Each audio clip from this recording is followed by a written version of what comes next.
Education in Islamic history. From the very earliest days of Islam, the issue of education has been at the forefront at the minds of the Muslims. The very first word of the Quran that was revealed to Prophet Muhammad, peace and blessings be upon him, was in fact, read.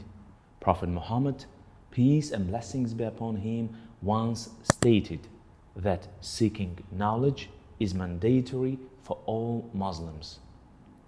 With such a direct command to go out and seek knowledge, Muslims have placed huge emphasis on the educational system in order to fulfill this obligation placed on them by the Prophet, peace and blessings be upon him. Throughout Islamic history, education was a point of pride and a field Muslims have always excelled in. Muslims built great libraries and learning centers in places such as Baghdad, Cordoba, and Cairo. They established the first primary schools for children and universities for continuing education. They advanced sciences by incredible leaps and bounds through such institutions, leading up to today's modern world. Attitudes towards education. Today, education of children is not limited to the information and facts that they are expected to learn. Rather, educators take into account the emotional, social, and physical well-being of the student in addition to the information they must master. Medieval Islamic education was no different. The 12th century Syrian physician Al-Shazari wrote extensively about the treatment of the students. He noted that they should not be treated harshly, no made to do busy work that does not benefit them at all. The great Islamic scholar Al-Ghazali also noted that prevention of the child from playing games and constant insistence on learning deadens his heart, blunts his sharpness of wit, and burdens his life. Thus, he looks for a refuge to escape his studies altogether. Instead, he believed that educating students should be mixed with fun activities such as puppet theater, sports, and playing with toy animals. The first schools. Ibn Khaldun states in his Muqaddimah, it should be known that instructing children in the Quran is a symbol of Islam. Muslims have and practice such instruction in all their cities because it imbues hearts with a firm belief in Islam and its articles of faith, which are derived from the verses of the Quran and certain prophetic traditions. The very first educational institutions of the Islamic world were quite informal. Mosques were used as a meeting place where people can gather around a learned scholar, attend his lectures, read books with him or her, and gain knowledge. Some of the greatest scholars of Islam learned in such a way and taught their students this way as well. All four founders of the Muslim schools of law, Imams Abu Hanifa, Malik, Shafi, and Ibn Hanbal, gained their immense knowledge by sitting in gatherings with other scholars, usually in the mosques, to discuss and learn Islamic law. Some schools throughout the Muslim world continue this tradition of informal education. At the three holiest sites of Islam, the Haram Mosque in Mecca, the Mosque of the Prophet Muhammad in Medina, peace and blessings be upon him, and the Mosque Al-Aqsa in Jerusalem, scholars regularly sit and give lectures that are open to anyone who would like to join and benefit from their knowledge. However, as time went on, Muslims began to build formal institutions dedicated to education, from primary to higher education. Dating back to at least the 10th century, young students were educated in a primary school called a maktab. Commonly, maktabs were attached to a mosque, where the resident scholars and imams would hold classes for children. These classes would cover topics such as basic Arabic reading and writing, arithmetic, and Islamic laws. Most of the local population was educated by such primary schools throughout their childhood. After completing the curriculum of the maktab, students could go on to their adult life and find an occupation, or move on to higher education in a madrasa, the Arabic word for school. Madrasas were usually attached to a large mosque. Examples include Al-Azhar University in Cairo, Egypt, founded in 970, and Al-Qarawiyyin in Fes, Morocco, founded in 859. Later, numerous madrasas were established across the Muslim world by the great Seljuk Vizier Nizam al-Mulk. At a madrasa, students would be educated further in religious sciences, Arabic, and secular studies such as medicine, mathematics, astronomy, history, and geography, among many other topics.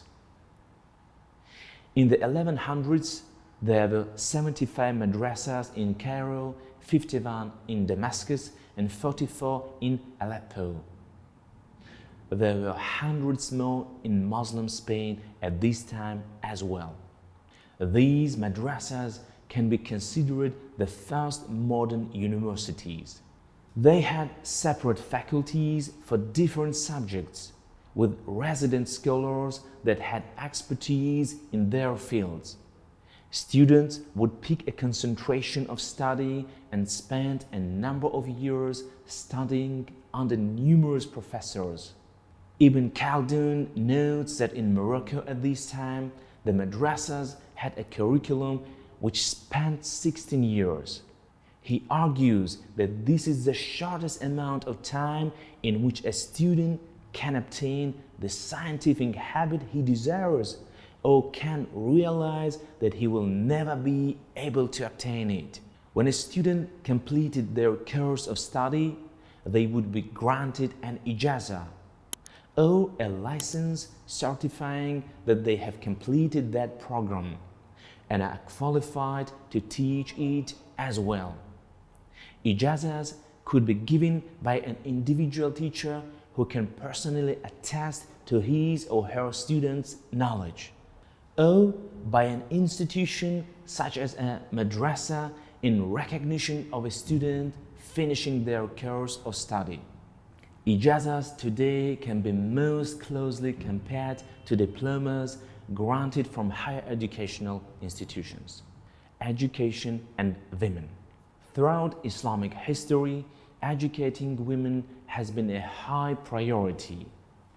Women were not seen as incapable of attaining knowledge, nor of being able to teach others themselves. The precedent for these was set with Prophet Muhammad's own wife, Aisha, who was one of the leading scholars of her time and was known as a teacher of many people in Medina after the Prophet's, peace and blessings be upon him, death. Later, Islamic history also shows the influence of women. Women throughout the Muslim world were able to attend lectures in mosques, attend madrasas, and in many cases were teachers themselves. For example, the 12th century scholar Ibn Asakir, most famous for his book on the history of Damascus, Tariq Dimashq, traveled extensively in search for knowledge and studied under 18 different female teachers. Women also played a major role as supporters of education. The first formal madrasa of the Muslim world, the University of Al-Qarawiyyin in Fes, was established in 859 by a wealthy merchant by the name of Fatima al-Fihri. The Abbasid Caliph Harun al-Rashid's wife Zubaydah personally funded many construction projects for mosques, roads, and wells in the Hijaz, which greatly benefit the many students that traveled through these areas. The wife of Ottoman Sultan Suleiman, Hürrem Sultan, endowed numerous madrasas in addition to other charitable works such as hospitals, public baths, and soup kitchens. During the Ayyubid period of Damascus, 26 religious endowments, including madrasas, mosques, and religious monuments, were built by women. Unlike Europe, during the Middle Ages, women played a major role in Islamic education in the past 1400 years. Rather than being seen as second-class citizens, women played an active role in public life, particularly in the field of education. Modern history.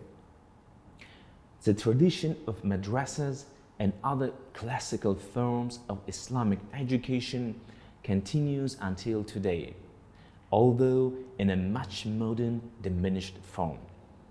The defining factor for these was the encroachment of European powers on Muslim lands throughout the 1800s. In the Ottoman Empire, for example, French secularist advisors to the sultans advocated a complete reform of the educational system to remove religion from the curriculum and only teach secular sciences.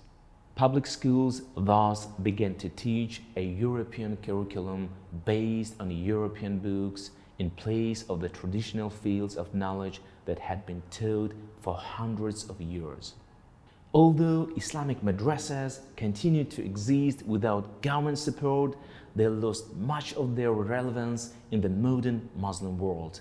Today, much of the former Ottoman Empire still runs education along European lines. For example, what you are allowed to major in at the university level depends on how you do on a certain standardized test at the end of your high school career. If you obtain the highest possible grades on the test, you can study sciences such as medicine or engineering. If one scores on the lower end of the spectrum, they are only allowed to study topics such as Islamic sciences and education. Despite the new systems in place in much of the Muslim world, traditional education still survives. Universities such as Al-Azhar, Al-Qarawiyyin, and Darul Uloom in Deoband, India, continue to offer traditional curricula that bring together Islamic and secular sciences. Such an intellectual tradition, rooted in the great institutions of the past that produced some of the greatest scholars of Islamic history, and continues to spread the message and knowledge of Islam to the masses.